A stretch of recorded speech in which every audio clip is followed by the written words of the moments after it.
Welcome to another episode of West Virginia Uncovered, as we bring you an in-depth look at some of the week's news headlines and the people, places, policies, and events that are shaping the Mountain State. I'm your host, Layla Gulen.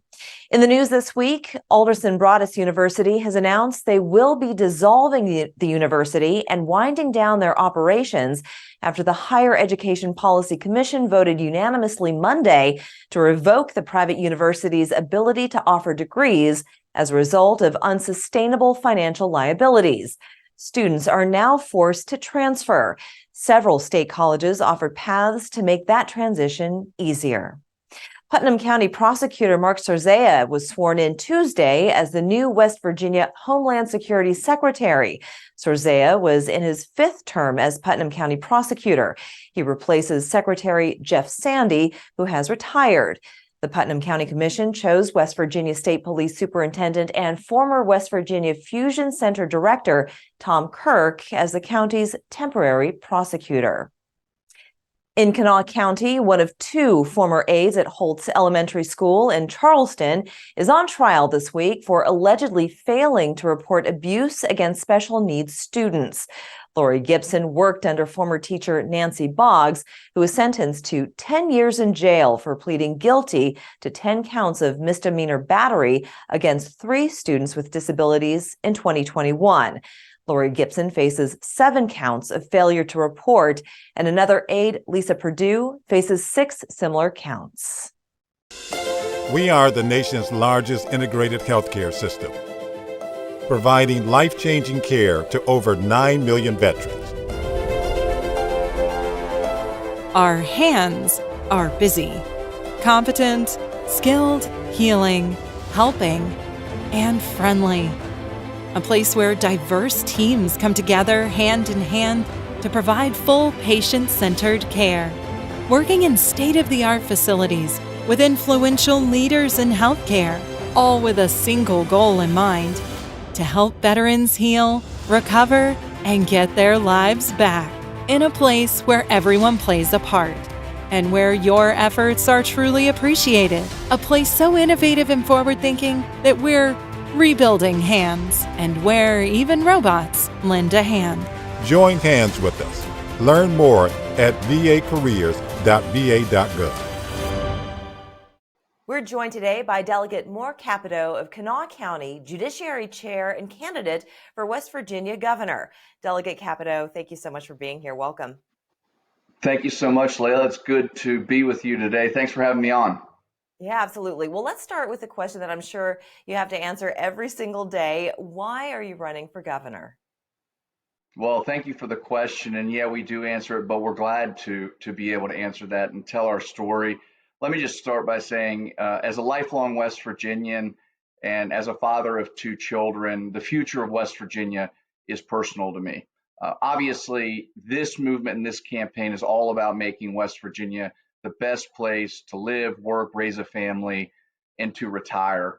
We have so much potential. And as we've been traveling around the state, we've been hearing so many great stories from so many different West Virginians. And the best news of all of that is that West Virginians are starting to feel good again about what's going on in West Virginia. And we've seen for the first time in a long time, and certainly in my lifetime, where West Virginia is on the right track. And that is because of the work that we have done in the legislature, along with the good work of Governor Justice to put in place the most conservative agenda in the history of the state of West Virginia. And it's starting to sort of bear fruit, and it's yielding good metrics and results. We're seeing better news every single day in West Virginia. And this campaign is all about taking it to the next level. So it's a time like we haven't seen before in West Virginia. I'm excited about it. Everybody that I'm talking to on the stump and on the road across West Virginia is excited about it. And we're talking about our ability to convey a get it done conservative message, something that is resonating across the state of West Virginia. Well, many people across West Virginia certainly know your name. Your grandfather, your mother, cousin, and yourself are clearly well-known public servants. The current governor, Jim Justice, has a big personality, as did your grandfather, Governor Arch Moore. Now, tell us about yourself and what voters should know about you as a person. Well, first and foremost, as I mentioned, Layla, my greatest title in the world is dad. I've got two little ones at home, and I know that people that are listening to this segment can absolutely relate to that. And there's no greater importance in our lives in West Virginia than our communities and our families. So I put obviously great importance on that. As you mentioned, in our state in West Virginia, we've had folks that have worked hard and that have big personalities. Certainly, my grandfather and Jim Justice are two of those individuals. But to tell you about me, I think you can talk to anybody that's worked with me or come across work that we've done over the past 7 years, and they'll tell you that I'm a doer. I did the same thing when I was playing on ball fields, on basketball courts and baseball fields and football fields, that I'm all about making the play and less about the talk. You know, we hear a lot of talk in today's society about what folks are going to do. But as I mentioned before, we're talking about our record as the get it done conservative in this race, someone who has shown an ability to be given an important leadership task in moving West Virginia forward and getting it done on many markers that matter to the people of West Virginia, whether it's tax relief or protecting the life of the unborn or protecting and expanding Second Amendment rights or banning sanctuary cities. I am somebody that consistently and time and again has been able to build consensus among folks in our Republican Party and among all conservatives and West Virginians to deliver issues that absolutely matter and mean a lot to the folks right here in West Virginia. Yeah, well, let's dive into some of those issues that are at the tops of everyone's minds. West Virginia faces a major challenge with the loss of population. As governor, what would you do to address population loss in the state? Well, first, I would say that, things in West Virginia are going well.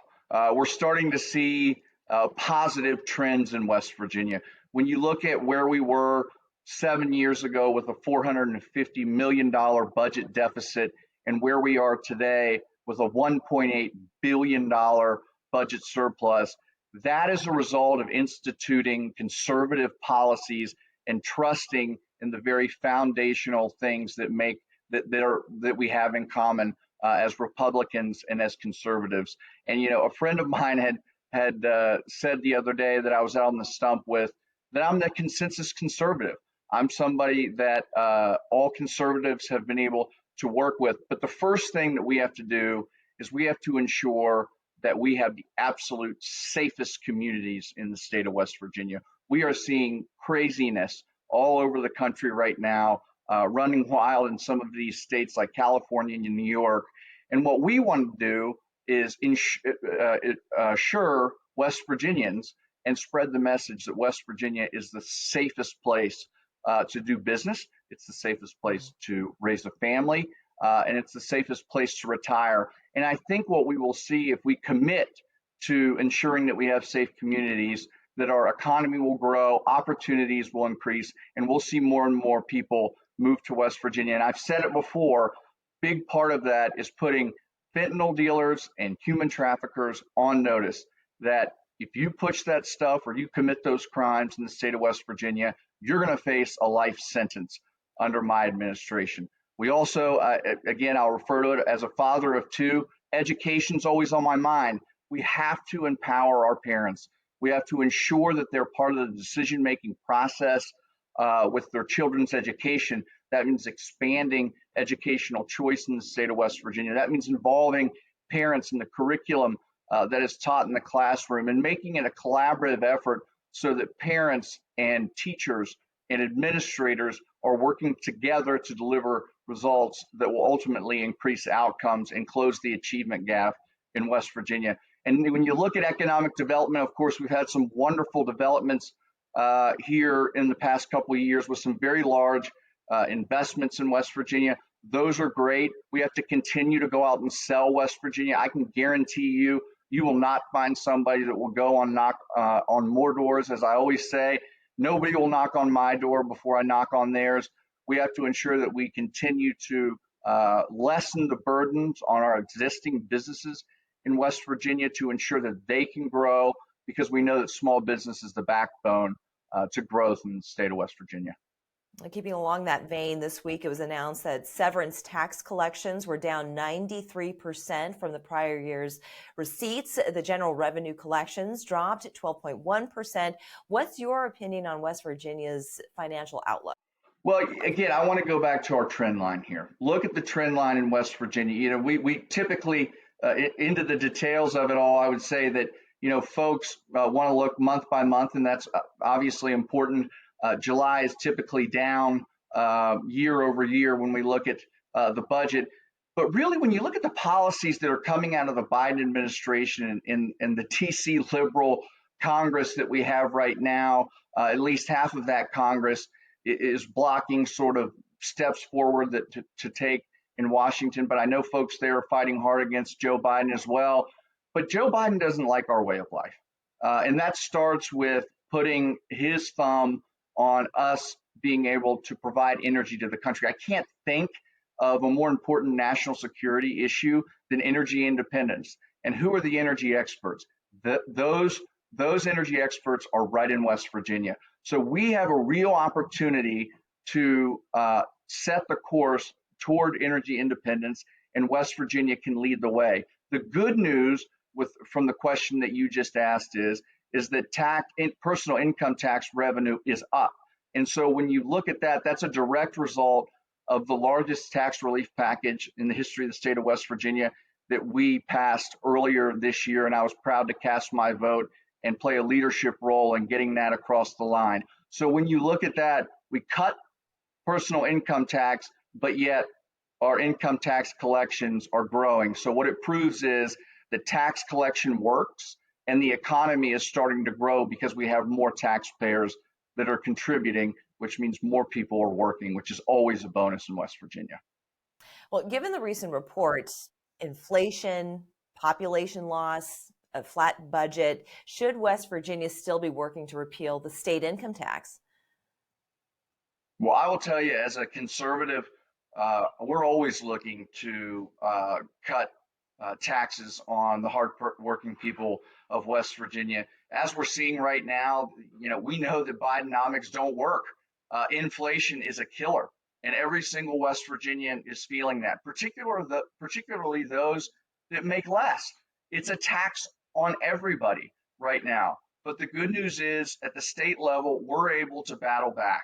And we did that with our tax reduction that we did this past year that we were proud of. We will continue to take initiatives to battle back the liberal policies in Washington to ensure and alleviate some of those pressures on folks in West Virginia. And I guarantee you, as your governor, I will work every day to fight against anybody that is going to come against West Virginia's energy and West Virginia's economy. And there's plenty that we can do together to fight that. Well, let's face it, the race for governor is still a crowded field.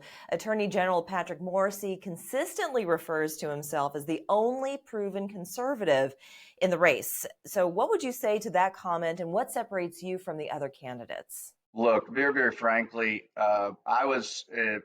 we've been West Virginia conservatives long before the gentleman that you refer to ever moved to West Virginia. The fact of the matter is that we are the get it done conservative in this race. We've shown time and again the ability to bring conservatives together and deliver on a conservative agenda for the people of the state of West Virginia. As chairman of the House Committee on the Judiciary, I am absolutely the tip of the spear for protecting and expanding those cultural values that I mentioned earlier, whether it's expanding our Second Amendment rights, whether it's protecting life, all of these things, or banning sanctuary cities, all of these things I was at the very tip of the spear of, and very proud to be. And I think as more and more West Virginians are noticing, we're barnstorming across the state of West Virginia over the past few months. I think we're over 20,000 miles on roads just in West Virginia, meeting as many people as we can along the way. And I'll tell you exactly what we're doing on those visits. We're listening. We're listening to the people of West Virginia because, as I mentioned earlier, I'm a doer. And the only way that you can do positive things is if you listen to the people. And that's exactly what we're doing. We're going to continue to do that and talk about our record and talk about being the get it done conservative in this race. There's no question about it. We have wonderful momentum, and we're going to keep that up. Well, sir, thank you so much for that. And if you can please share with our viewers how they can find out more information about your campaign. Well, I'd like to say that probably most of your voters we're going to see very soon because, like I said, we're traveling all over the state. We're traveling every week. And when we're not traveling, we're making calls to folks just to listen and learn about what's going on in their everyday lives in West Virginia. But you can learn more about our campaign at morecapito.com. And I can tell everybody that's listening, I look forward to seeing you on the campaign trail. We're excited, and I look forward to meeting you all and moving West Virginia to the strongest position we've seen in a long, long time. Delegate Moore Capito, candidate for governor, thank you so much for joining us. Thank you so much. It's great to be with you.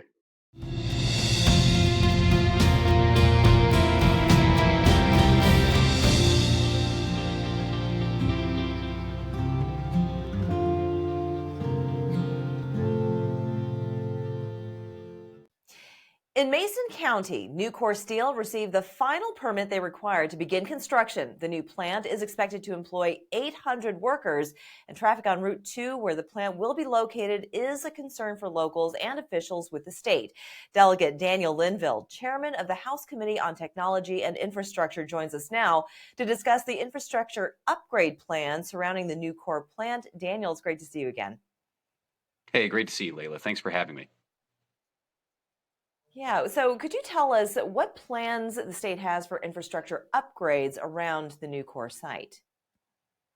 Well, absolutely. So both the state and NUCOR privately are looking to upgrade both the roadway and, on top of that, all of our water, wastewater, internet, and electrical systems for this new plant and all of the surrounding economic development that's going to come as a result of it. You know, we know that we're going to have challenges, but these are challenges that we're excited to have because several years ago, you know, something like this wasn't even possible. So what we're looking to do is smartly deploy our resources and to work collaboratively with the company to minimize impacts on the traveling public, but then on top of that, to benefit everyone with improved water, wastewater, and electrical and internet infrastructure for not just that plant, but for all of the 800 families that are ultimately going to be employed there.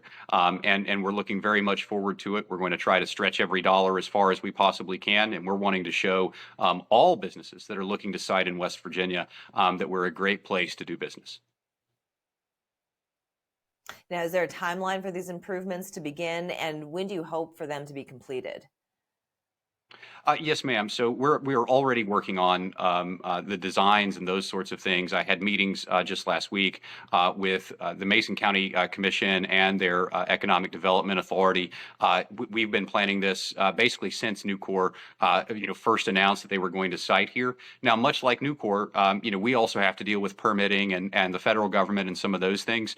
So from a timeline perspective, we know that NUCOR is hoping to be fully operational in about 2 to 2.5 years. We're going to try to make sure that we're able to accomplish, this mission commensurately with them opening up their plant. But in addition to that, we're going to keep going on this until it is fully taken care of, because we feel like this is something that's very important and sends a message all across the state that no matter where you site, that we're going to make sure that you have the underlying infrastructure that government needs to provide. Speaker Hanshaw and I were on a bus actually right along this road to go travel to the NUCOR site just a few months ago, and the chief discussion amongst he and I was surrounding that road and all of the infrastructure that we would need in order to make this a good decision for NUCOR. Yeah, what do you think will be the final impact on the area after the infrastructure projects have been completed? Well, I think you're going to see a growing population. I think you're going to see a lot of additional prosperity. You're going to see, people raising their kids. You're going to see small businesses. You're going to see big businesses. You're going to see incredibly increased employment. And then on top of that, you're going to have world-class infrastructure. So you're going to have better internet for all the reasons why that's important for all of the residents, all of the businesses. Again, not just NUCOR Steel. And then obviously you're going to see increased water and wastewater service. So some of those more modern amenities that are world class, people are going to have in what had been a very remote area of our state, and now is going to be a hub for economic activity.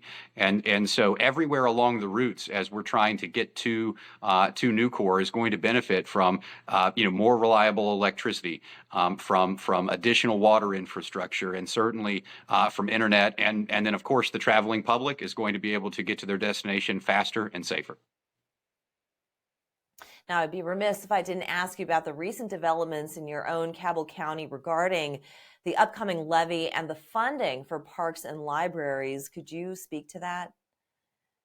Absolutely. So, the State Department of Education actually sends out every year a suggested amount that each individual county school district should put forward to support their libraries. And so we feel like libraries are incredibly important. Look, we're all in favor of great parks and great libraries. We want to make sure that we're getting the services that we're paying for, but we also want to be willing to pay for them. And so, the libraries in Cabell County do an excellent job of connecting folks. And I'll share just a personal story. Growing up, we didn't have a lot of money, didn't have a lot of resources, and Mom and Dad always wanted to make sure that I was doing something productive. So if I wasn't on the ball field very often, I was actually in one of the libraries here in Cabell County, and I still remember, probably 30 years later, on the checkout counter actually at the library, there was a newspaper cartoon. And that cartoon had a really big buff guy, that was all muscled up, and then a guy with a great big head. And the buff guy would ask the big head guy, where do you work out? And the answer was at the library. So I think that our libraries are incredibly important, and they have a role to play in our communities. And if done well, they're an absolutely incredible resource. And I think that the Cabell County Library System has done a great job of extending those services, all throughout the county. So I really hope that this gets worked out. I hope that everybody can come to the table and make sure that that the services are being provided, not just for students, though primarily for our school kids, but in addition for the whole community. There's so many resources that are available at our libraries that we want to see, really continue to be impactful for our communities. And I'll share one additional thing. During the coronavirus pandemic, when schools, were shut down, our libraries became places where, whether in the parking lot or in the building, that our school kids could connect to Wi-Fi and do their homework and all those things. So, the libraries have always been willing to step up to assist our schools, and I certainly hope that in this instance that our schools continue to step up and assist our libraries. Right. Daniel Linville, Delegate Daniel Linville, thank you so much for taking the time with us. Hey, you bet. Thank you so much. Thank you. I enlisted as a medic to be there to help my patients, and after an injury, I found myself as a patient. I experienced post-traumatic seizures. Depression is a big one that comes along with it, PTSD. So I pursued my PhD in neuroscience and regenerative medicine. The coalition has helped fund my academic pursuits. They genuinely care about helping the vet in whatever way that they can. Through supporting the coalition, you're supporting some of the veterans that have the biggest needs. Visit saluteheroes.org to learn more.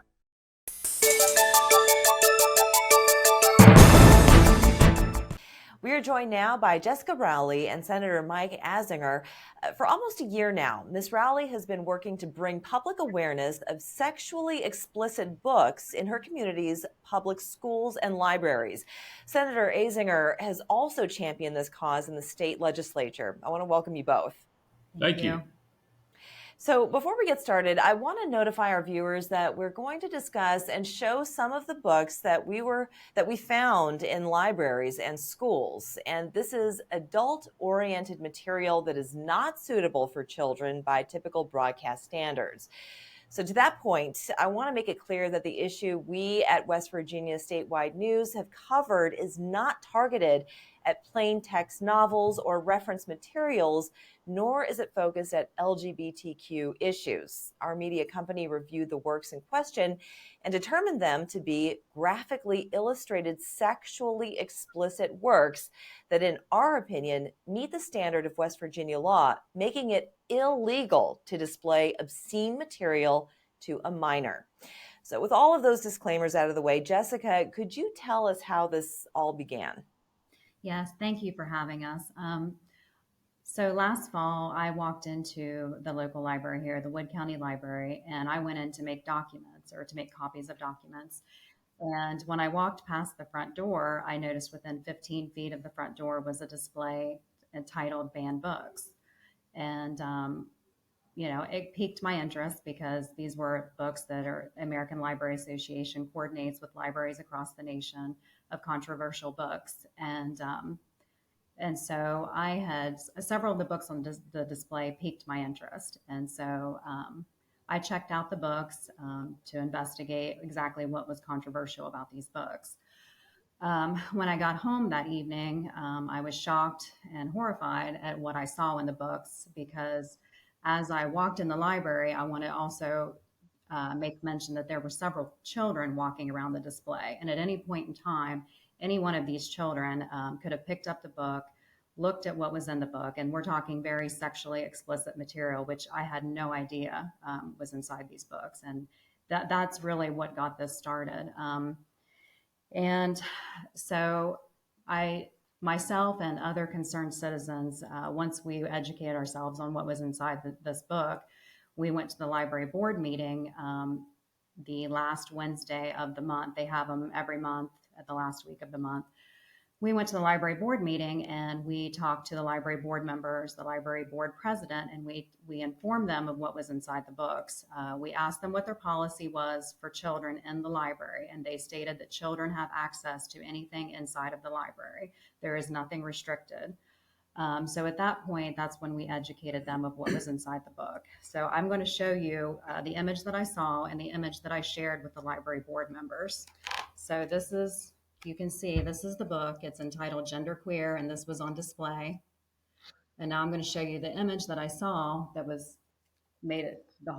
got the whole issue started for me, which was, if you can see this image here. Now you can see this is very sexually explicit material. And I saw children under the age of 10 walking past this display. Again, at any point in time, any one of these children could have picked up this book. Now, the library board members, I will say that they did agree that it was inappropriate for a child. However, we asked for, and the library board president, but they would not agree to put any kind of placeholder, or I'm sorry, try to think of the correct word here, any restrictions or safeguards in place for children in the library. That's all we were asking. I want to make it very clear that this group in Wood County, we are not asking to ban books. All we are asking is for the books to have, be in a restricted area away from children. Jessica, that's pornographic material. Correct. There's no doubt about it. That's allowed in our public libraries? That is allowed in our public libraries. Unfortunately, we have also found other sexually explicit books inside of the library besides this one, and also in Wood County schools. There is a challenge process where you can challenge the material. Once we realized that the library was not willing to put any safeguards in place for the children, I challenged the book to Brian Rates, the library director. Their policy is that he is the one specifically responsible for all the material in the library. And he let me know there was a challenge process if I had issues with the book. So now, I those illustrations, sorry to interrupt you, Jessica, but just going back to those illustrations, it looks like it is tailored for a child. So what is the age range that is described on the book for whom it's targeted? Well, if you look on the front of the book, it says teen readers and adult books. So it is questionable who the book, again, like you said, it's a comic book. It's got cartoon illustrations. So to me, that's geared towards a child. Mm-hmm. Okay. So I challenged the book through their process once I realized they weren't going to do anything, and they stated in a letter back to me, they mailed me a letter and stated that they met their criteria. Um, Actually, the book that I challenged was Let's Talk About It, which is a different book, but it was one of the other. It had sexually explicit material also. That's breathtaking. I've never seen anything. I could never dream of seeing something like that as a child in my public library. Now, Senator, I'm curious, how did you become involved with this issue? Why did you become involved with this issue? Well, I became involved through Jessica and a number of other friends who are part of the activist group here in Wood County that are spearheading this.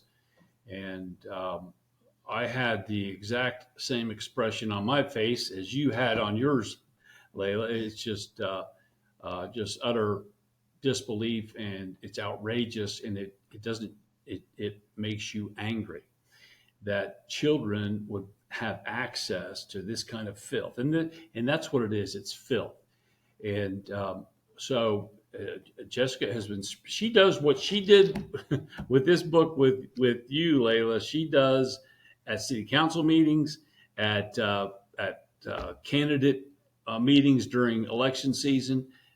She walks it around and shows everybody that's what they're seeing. This is an outrage. This is disgusting. And I introduced a bill that basically said can't do that, can't put that in schools and public libraries, and it has no place, in my opinion, not just in the kids section, but can you imagine Mr. Carnegie allowing that when he started his library? He didn't conceive any kind of garbage like this. This is flat indoctrination and perverting our young people, and it's an outrage. And Jessica is a warrior for this, but I ran a bill last year, and it just it hit a wall in the committee it was sent to. But we're going to use a different tactic this year. But it basically just says, the bill says, look, you can't have books like these within 2,500 feet of a public library and school library. I think these are in school. Are they in public schools? This particular book I haven't found in Wood County schools, but Okay. However, we have other books. There's a book called Let's Talk About It. It tells children how to use butt plugs. It tells them how to properly masturbate, and it gives graphic illustrations. We're not just talking, it's words. This is pictures. It's also telling children, about how to look at pornography, look up your favorite porn performers. It's just unbelievable. And that book was at Parkersburg South High School Library. I did challenge that book. Thankfully, the Parkersburg South High School principal, she did remove it. However, she stated that she felt that it met the West Virginia Department of Education content and standards. And I asked for clarification on that. Could you please explain to me how that meets the content standards? And I was stonewalled. I didn't get any answers from the Board of Education, who I copied on the email, or the principal. So, everybody in this, and just like Azinger said, I have informed a lot of people. I'm talking the governor, the attorney general, members of the House, members of the Senate. I have shown these pictures to our Wood County Sheriff, prosecuting attorney, police chief, city council, county commission. I've taken it around to the churches in this area. Thankfully, Senator Azinger is one of the people who's willing to get in the fight and stand up for what's right. But unfortunately, even the ones that agree that it's sickening will not stand up against this. And we are going to have to stand against this to protect our children. I mean, again, I am not asking for any book bans, and I'm definitely not asking to attack any communities. The only thing I'm asking for is that we protect the children. We have a system in Hollywood that the left supports, that as a rating system for movies, we agree rated R, rated X movies, NC-17 movies, children cannot have access to because it's not appropriate. The library in our county has an internet policy that says children cannot look at these sexual images. Why? You tell me why a book is different. Why can they walk over the shelf and look at the exact same images and nobody does anything? And an instruction manual as to how to do it when you get home. Correct. It's just pure grooming.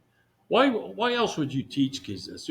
You're grooming these kids to be part of the whole homosexual movement and the LGBT movement. This is sucking kids into that, and it's sucking them into pornography, and that's where kids start. Anyone that's watched pornography, I remember seeing pornography the first time when I was 12 at a friend's house, and I would never conceived of having seen it in a library, but that's what this is doing. It's perverting these children, creating a desire in these boys for pornography, and to go in a direction that's going to tragically change their life in many instances. So there's a couple of questions I have for you. So you said you introduced a bill and it hit a wall. Why do you think it hit a wall? Well, I think part of it is it's kind of like the CRT stuff, the critical race theory, critical theory, Marxist type of bills that I've run and others have run. People are like, what's this? Until a year or so, until maybe the last year, maybe two, people don't know what CRT is and what critical theory is. And I think that people are just kind of in disbelief and think that this can't be real. And I think that we have a lot of rhinos that run committees that don't want to deal with this. And it is so exponentially crazier than anything we've ever dealt with. I mean, 20 years ago, 50 years ago, this is not even countenanced. This is at the edges of the seedy part of society. Not now. Now it's on the bookshelves in libraries where even children can pass by. So we have some committee chairmen that I don't think want to deal with this. They don't deal with the controversial type of bills. Well, my other question to you, though, is, as I had mentioned at the beginning of the segment, West Virginia Code 618A2 makes it unlawful for adults to display obscene material to a minor. So why isn't this existing law applied to this case? Well, I think Jess could probably answer that better than I. She's pushed our local prosecutor. I've talked to him too, but you right. So I went into the local prosecuting attorney's office, and I was actually told by the attorney general, you need to speak with your prosecuting attorney after the county prosecuting attorney after I showed him the pictures.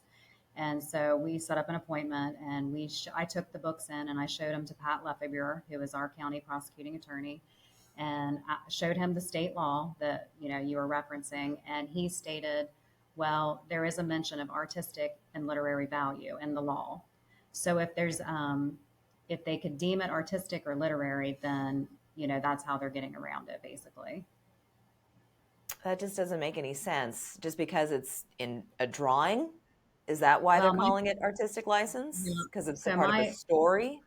Right. So my follow-up question to him, once he stated that was, so if I put a Playboy or a Hustler in the school, we know there's interviews. Playboy did interviews with lots of people, and so I mean that could be literary value. So is that the next step, that we put adult pornography in the schools?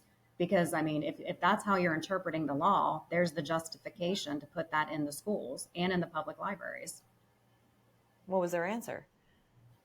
He wouldn't answer. I said, what if I handed this to a child on the street? Would I get in trouble? I mean, would it apply to me? And he wouldn't answer that question either. Okay. Well, do you feel that many parents are just unaware of what's happening right underneath their noses just because they're in complete disbelief? I mean, you've pretty much already said that. They're relying on enforcement of the existing law, potentially.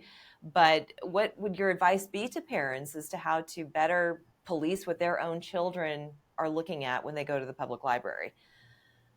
Well, I think, parents need to be on guard and aware that this stuff is happening. And I mean, unfortunately, we have a media that likes to spin it and state that we're banning books. We don't believe in freedom of speech. We're just on a witch hunt, but that's not the case. I mean, this is just sexually explicit material. I challenge parents to go out and do the investigation. Look for yourself, do critical thinking. What's inside these books that's such an uproar? I mean, is this really an issue, or is it much to do about nothing? That would be my challenge to parents. Go out and take a hands-on approach and make sure that your children are safe. I'll say, Layla, also that I think a vast, even though Jessica and her friends have stood on street corners holding signs, have brought the attention to a lot of people, including the local newspaper. It was on the front page. But I still think a vast majority of parents have not seen the picture you saw, or they would just be in an uproar. I mean, this is just it's just outlandish. It's just beyond the pale, and it's perverse. And parents need to go to their school, call the school, and just raise a fit. That's what we need to do. We need to have parents raise a fit like they're doing at these local school boards all across the country now. And parents are waking up, but parents need to get the book, look inside the book, and raise a fit. That's what needs to be done. Yes, and call the county prosecuting attorney and ask him to enforce the law. I mean, it's clear this is in violation of that state law. Through our online research, we discovered that these texts are in other counties as well. The library system's online catalog shows them in Cabell, Putnam, Wayne, and Mason counties. So it sounds like you have quite a fight on your hands, but do you feel that in the next few months, in the near future, that you're going to be able to make some inroads? And I'll ask you this question as well, Senator. I mean, the only thing I feel like I can do, we as a group of concerned citizens at this point, is to continue to raise awareness, educate people where we can, and just get them to actually look in the books, see what it is that we're talking about, and understand how harmful this is for children, and educate them on the laws. And like Senator Azinger said, go to your Board of Education meetings, go to your city council, go to your county commission. I mean, it's so important to be involved in local government. I can honestly say, unfortunately, in the past, I have not been involved, but I realize now how important all levels of government are. And I just ask every citizen, do your due diligence and please get involved in this fight, because we have to protect the children. Yeah, it's a matter of just perseverance, and Jessica has shown that for sure. And that's all it is with a bill and a legislature.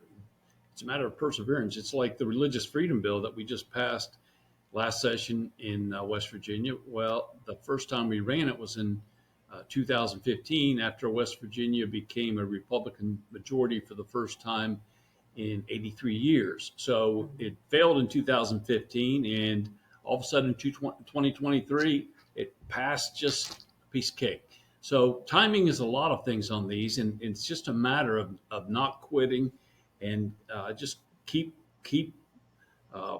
throwing the punches and keep getting the word out and letting people know what's in these books. And people have a common sense of morality. It's written on our hearts by God. It's natural law. All you have to do is appeal to that for the most part. I mean, there are people that will say, hey, you're banning books. Well, this is me speaking, not Jessica or anybody else. I'm for banning this book. I don't care. Like I said, and I said this to Brian Rates, who's in charge of the libraries here, when I met with him. And there was when we met, we were in the main room upstairs, and he had just brought a picture of Andrew Carnegie, I think it was. That's the Carnegie, but big picture of him on the wall. And I pointed to him. I said, do you think that Mr. Carnegie ever envisioned this kind of garbage in the public and his libraries? And Mr. Rates, to his credit, said no. And so it's our mission, and I'm getting behind Jessica and her group to eradicate this kind of garbage, and that's what it is. Well, I want to thank you both so much for joining us. Jessica Rowley, Senator Azinger, thank you both for your time. Thank you. Thank you. To the untrained eye, it's almost never obvious. But trafficking is happening around you, and every child is vulnerable. Even yours. Even me. If I don't know you care, if you don't show you're interested, someone else might.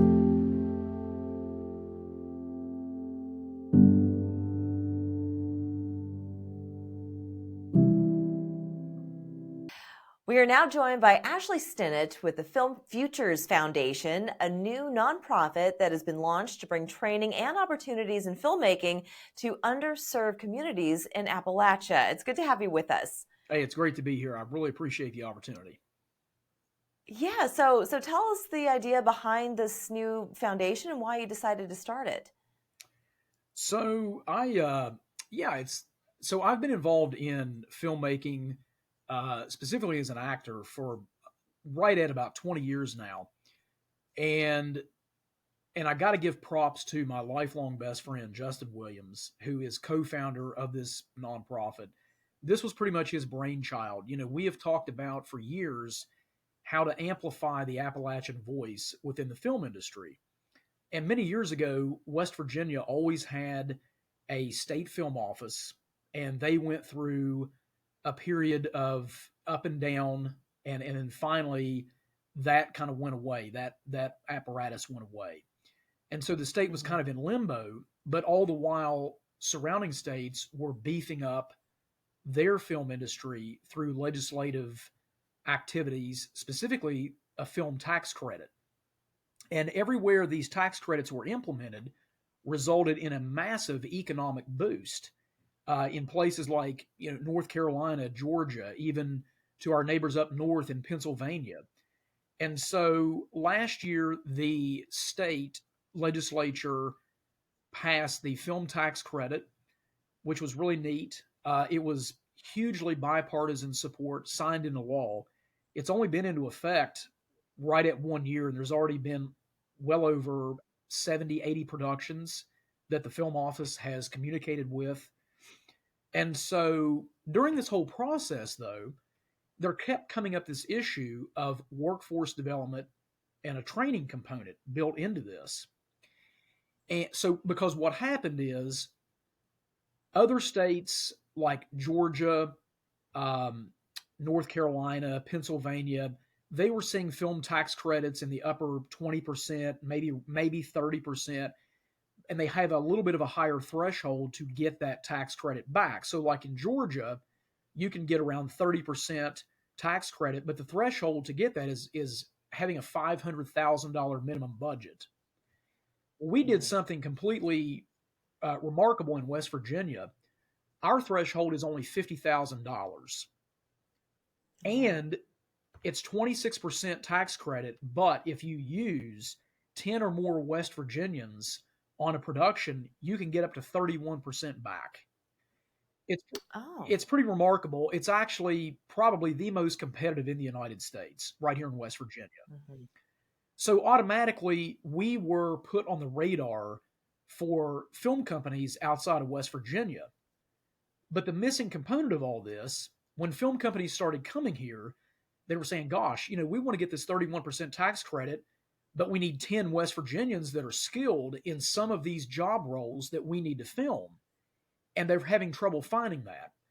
Now, and we are filmmakers ourselves. So I've helped to create productions in state. And I've even run into that similar issue of, I just don't have basic entry-level skill sets. I don't have PAs, production assistants. I don't have boom operators, grips, basic lighting technicians, slate operators. So the light bulb went off. Why don't we create a program to train up these people, to get them in the workforce, get these people a good wage, get them a good skill set, and get them on these productions, especially now that they're coming to West Virginia. Well, you just answered my next question. So, Ashley, what you're saying is you're not hiring 10 extras to be background performers, but you're actually hiring people who know how to do these skilled positions within a production. Yeah, because these specific skill sets are something that folks want to be able to take with them beyond the state border if they wish. And a lot of these basic level, entry-level jobs, they don't require a 2 or 4 year college degree. A lot of it is on the job training, almost like an apprenticeship style. But entering that production with a basic knowledge and understanding of film production terminologies, when you're told to grab something over here and you don't understand what that is, and or you're rigging up a camera or a lighting scenario, understanding basic terminologies and just being able to navigate around on a film set and really any kind of a production set, not just film. It could be a commercial, it could be a short film. Understanding that and having a basic skill set is going to go a long way in carving out a potential career. And that's what we want to do. We hear a lot about economic diversification, especially here in Central Appalachia. And over the decades, we've thrown a lot of money at various types of industries. Some work very well, some haven't worked very well. And we just feel like that the film industry should have a conversation, or should have a seat at this table when this conversation is happening. Because, for example, 15, 20 years ago, Georgia really wasn't on anybody's radar. And now that is a $4.4 billion with a B industry. South Carolina is not really that, Charleston, Rough House Pictures, Danny McBride. Yes. I love Charleston. We go there often. It's an awesome place. South Carolina is seeing $100 million injected into their economy via film. North Carolina, I used to work at Screen Gem Studios in Wilmington. I was there for a little bit. It's getting close to $500 million. These are all what many people consider, a little bit more rural states, mostly outside of Appalachia. But here's the deal. We have the natural beauty. The cost of living is low. It's very inexpensive to film here. We basically have everything but the ocean water. And so we want to encourage people to come here and take advantage of this tax credit. And we will see a massive injection in the form of an economic boom here in the Mountain State. It's very exciting. So what kind of activities do you have planned? Yeah, so we're off to a pretty aggressive start. And right now, we're making a big push on just educating people of what this is. Because when you talk about industries in Central Appalachia, you think about coal, forestry, manufacturing, tourism. I think the number one top revenue industry right now is hospitals. I think it was about $11 billion last year that it poured in. So when you start talking about making movies, you get weird looks. It's still an alien concept in Central Appalachia. So right now, we really are trying to get stakeholder buy-in. We're trying to educate top-level leadership, community leaders, business leaders, politicians, but also ground level. We need a robust grassroots outreach campaign so my neighbor can understand that his son could get a really good job in this new emerging industry right here in Appalachia. He doesn't have to move to LA or New York or Georgia or North Carolina, because this isn't a concept that's speculation. This is reality that's happening right now, and it's growing by the month here in the state. So our nonprofit, we want to educate. We want to have a major educational outreach. We've recognized a workforce development component, so we want to train people, get them on these sets, making good money. And we also want to get involved with high schools. We hear a lot about colleges and film school and younger adults when they turn 18, going off to college. Maybe they're pursuing a degree in filmmaking. But we want to get some of these high school clubs involved. When you're a junior and senior, getting equipment into these high schools and getting a camera into the hands of these kids who might be inspiring filmmakers, who might be wanting to pursue that and become a creative. So that's really what that's kind of the three pillars of what we're trying to do. And I do want to mention that because we are filmmakers, we are creatives, we have projects that we have planned for the end of the year and next year. And what better way to put people to work than to train them and even give them an opportunity on our own sets as well. So it really is a rising tide lifts all ships approach. And right now it's just about buy-in. Which I'm sure with just a little bit of time, you'll be able to get that soon. So for people who want to learn more information, where should they go? Yeah, I would encourage the folks to visit www.filmfuturesfoundation.com. If you like our mission, vision, and what we're doing, We also have a secure donations page because, as with everything else, it takes money. Marketing, advertising, operational expenses. We are a strategic ally of the West Virginia Film Office, so we are very blessed that they are sponsoring some of these upcoming workshops. We are offering 2 workshops, one in October and one in November. We'll have more information on that. Mm-hmm.